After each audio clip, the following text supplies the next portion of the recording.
et auprès de l'opinion de façon générale. Donc lui aussi je considère que xëy na amoon na yeneen waxtaan yoo xam ne def nañ ko fa loo xam ne ce n'est pas ça, mais évidemment ça fait ça suscite des commentaires, ça suscite des interprétations, et comme ni ma waxee il y avait des gens qui guettaient la moindre faille ou la moindre bruit entre ñoom ñaar pour amplifier ko ne voilà il y a une crise au sommet de l'État, mais c'est vrai que moi je ne suis pas du gouvernement, je suis une institution, mais depuis lors on travaille, on sent pas qu'il y a des difficultés. Donc si c'est une incompréhension, je souhaite quand même que ñu war ko mën a régler le plus rapidement possible, et je pense également que aussi bien au sein de PASTEF, au sein de l'État, dans le Sénégal de façon générale, il y a des ressorts encore qui permettraient donc d'aplanir ces difficultés. Mais yéen it épargné wu leen les alliés parce que jox na leen seen wàll.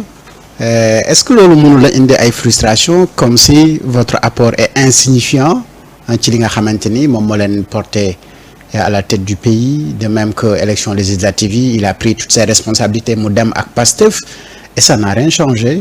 Est-ce que loolu mënul indi benn frustration en tant qu'allié wala yéen beneen gis-gis ngeen am ci discours? Bon, disons que y en a qui l'ont compris comme ça. Il y en a qui l'ont compris comme ça. Bon, je ne pense pas qu'il parler directement des alliés. Xam nga aussi man bi ñu tasee Pastef.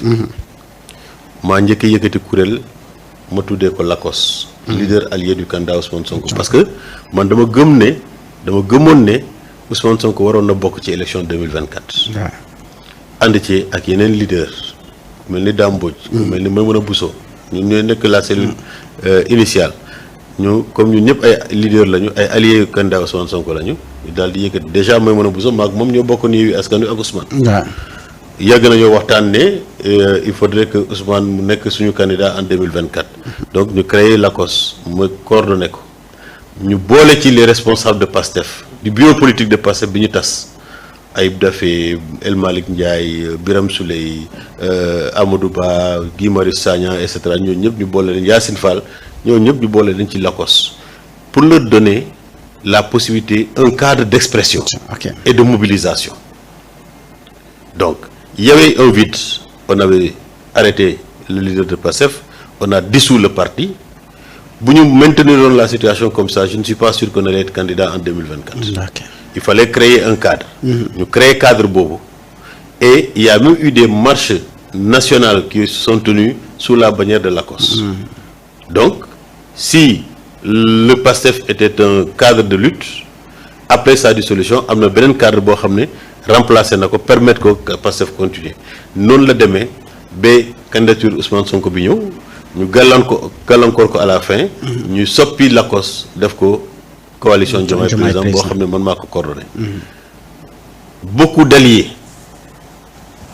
tu peux dire tout ce que tu veux, mais beaucoup d'alliés sont venus nous rejoindre jusqu'au 24 mars.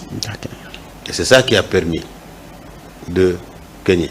Parce que les candidats à l'élection présidentielle, même si on les a recalés, mënoon na indiwuñu dara. Tu ne peux pas le dire. Ils étaient candidats. lu mu bon même bu dee 500 parrains la ñu amoon 500 parrains yooyu bu ñu ñëwee ci coalition bi les 500 parrains vont voter pour eux. Donc mënoo leen ne ils ne représentent absolument rien.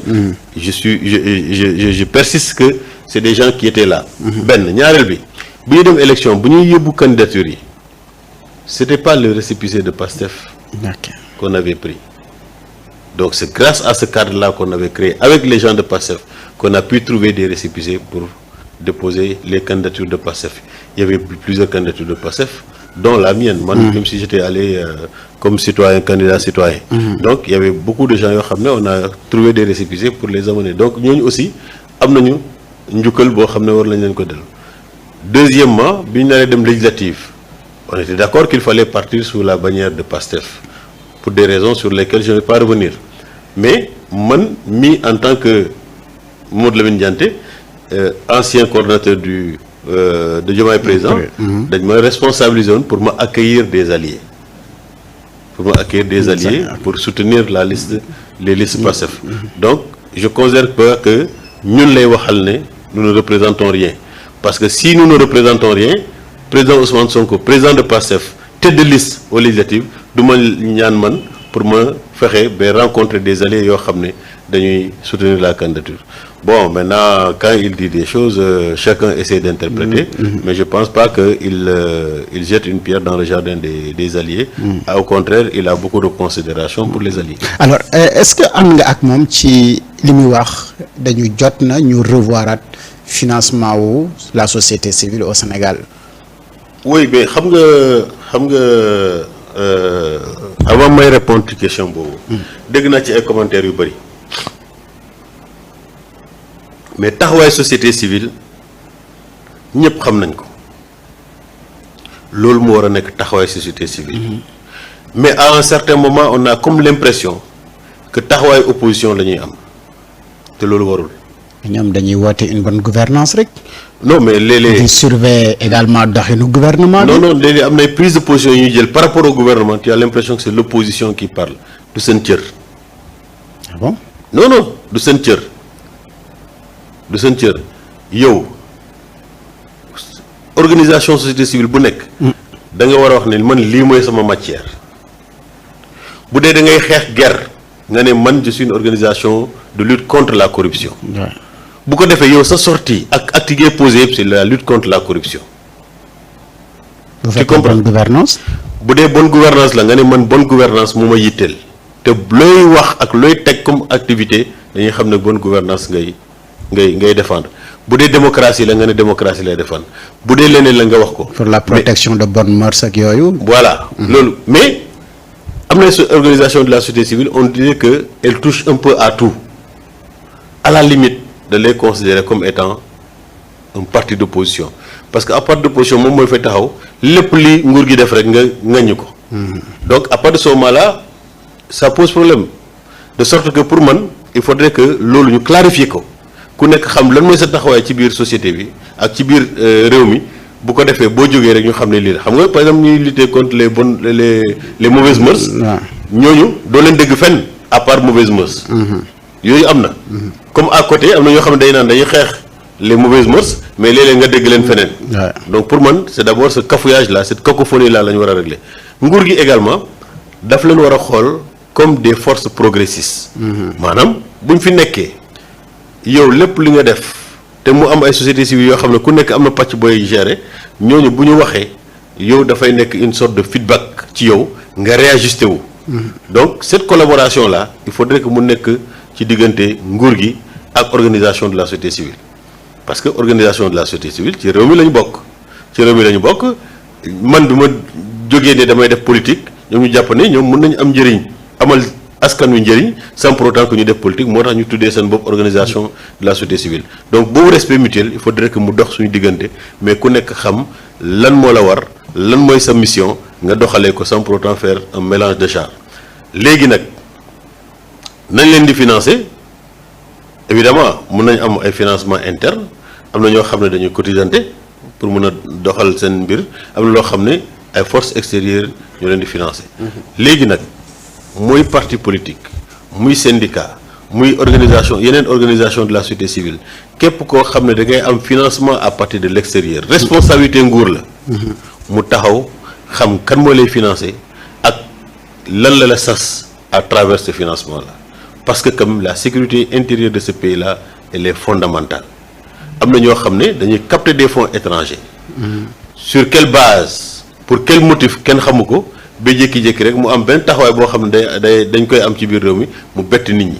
donc loolu en dehors de ce que le premier ministre le président de PASTEF a dit warugar la ci état mu mun a xam képp koo xam ne da ngay yore ay financement étranger nga xam parce que tey jii boo demee au niveau des pays de l'Europe ñun am nañ fa ay nit yoo xam ne ils sont à l'étranger mais fii bu ñu nee def benn action sociale waxuma ñoo xam ne dañoo bokk wala politique de mais am na ay organisation de la société civile des organisations de développement yoo xam ne bokk nañ ko ci suñu gox bu ñu jógee ñu ne léegi mbiri sangam la ñuy def au niveau de notre localité ñu ne léegi nan nañ ñu cotiser mais suñu gars yi nekk France bii nii sa France bu ñu mën a dajale xaalis bu ñu indi ko il faut que ñu justifier que de la plus claire des manières pour ñu xam ne xaalis boobu buy dugg Sénégal aussi lii lay jëriñ pourtant xaalis bu ñu liggéey la ñoom mais bu ñu ko naree yónnee fii ci wàllu boobu il faudrait que mu am traçabilité te gars yi war ko mën a topp donc c'est la même chose képp koo xam ne da ngay am financement il faudrait que nguur gi xam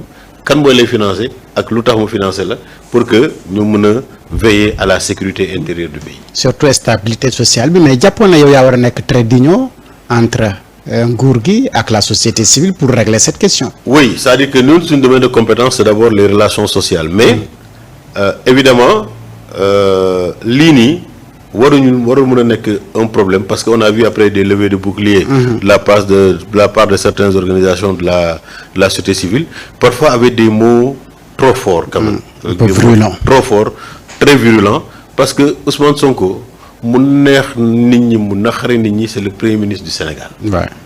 donc am na cër boo xam ne dañ ko war a jox mais toujours est-il que li ma gëm man mooy que il faudrait que ñu war a mën a daje ñu toog ñu waxtaan ñu teg lépp sur la table doxal transparence et à partir de ce moment-là les gens vont se comprendre parce que en réalité kenn mënu fi jëlee keneen parce que nous sommes tous des Sénégalais li gën rek moom mooy que ne au lieu que mu nekk jaamarloo mais waxtaan mën a am et c'est ça que je souhaite buñ ci mënee jouer rôle évidemment on le fera parce qu'on est en bon terme avec la plupart des organisations de la société civile am nañ cër au niveau donc de ce régime-là je crois que si on peut jouer ce rôle-là on est volontiers pour que ñu war a mën a def loolu pour que jubóo mën a am seen diggante comme ni mu amee depuis longtemps mu lii nii mu bañ a nekk li leen di féewale. kenn ku si nekk taxawaay bi nga war a taxaw. c'est ça alors tey ñu bëri njortu nañu ne véritablement différent am na au sommet de l'État yow naka nga jàpp ne noonu la ñu war a mën a gën a def ba nga xam ne dina gën a am unité ak sérénité ci au sommet de l'État ba benn coow yu mel nii yi ñuy dégg ni wala li gaa ñi njort dootuñu ko déggat. oui peut-être que loolu mooy suñu différence man jàpp ma ne li ñuy wax nii ak nit ñi di ko commenter. jar na sax nit di dugg diggante président ak premier ministre pour ñu déggu encore une fois il parlait à ses responsables li tam mu waxtaan ak ses responsables moom xam na ko xam na ne il y a des gens yoo xam ne war nañu mën a si c'est de la médiation faire un peu de médiation pour que ñu mën a déggoo parce que en dehors de ça le Sénégal a beaucoup de ressorts le Sénégal a beaucoup de médiateurs sociaux yi nga xam ne que ce soit religieux politique ou culturel yoo xam ne war nañ mën a dox tànku jàmm on a vu diggante Ousmane Sonko ak Macky Sall moo gënoon grave mais à un moment am na ñu dox diggante pour que ñoom ñaar ñu toog ñu waxtaan et pour l'intérêt du Sénégal ku nekk am loo bàyyi pour que Sénégal mën a continuer. alors le premier ministre annoncé na benn plan de redressement économique et social pour defaraat l'économie du pays yow en tant que président du Haut Conseil social lan nga jàpp ne noonu la ñu war a mën a doxalee ce plan là ba nga xamante ni dinañu redresser waat l'économie du pays ba socialement nit ñi mën a am une vie stable.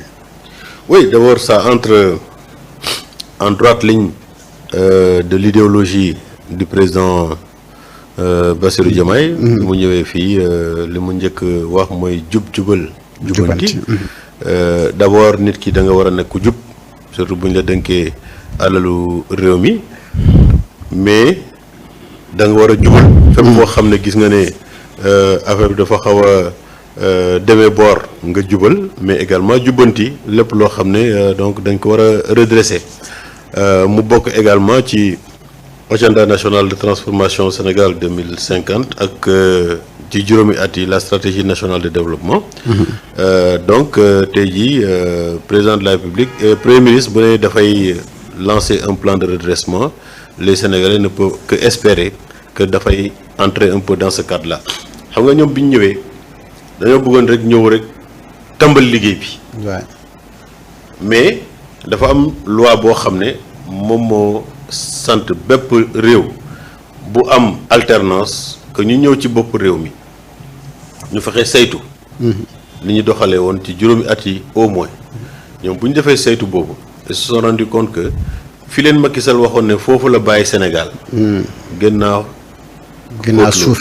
suufe lool ñu ne donc lii nii buñ ci naree liggéey du dem il faudrait d'abord que xam nga boo ñëwee comme ndox buy wàll bu dajee ak kamb il faut que kamb bi fees voilà muy continuer Ouais. donc nan la ñuy fexee ba rattraper ce retard là laata ñuy lancer donc je me jàpp ne premier ministre bu ne dafay présenter un plan de redressement du Sénégal donc ça veut dire que kamb boobu fi Macky Sall bay je suppose que ça a été déjà remblayé de sorte que lu ñuy wax rek mooy brique yi ñuy teg pour que Sénégal mën a jóg.